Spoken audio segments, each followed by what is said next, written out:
unutmayan. Bir ağlamamız için dünyaya göz açın.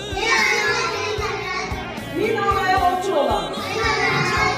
Havan da, suyun da, şehadet yurdu vətənimizin, bizə qalmış döyüşlərin qələbə durumu yaşadı. Üç şəhidli bayrağı ucalsın deyə, evine bayrağı bükülüb dönər. Şəhidlərimizin ruhuna and içilir.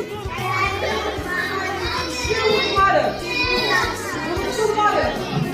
Hakilerin əbədi adını dönmezdir.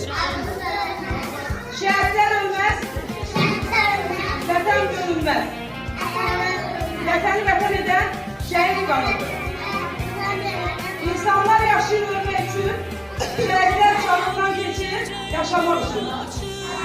İnşallah yerimizdə bu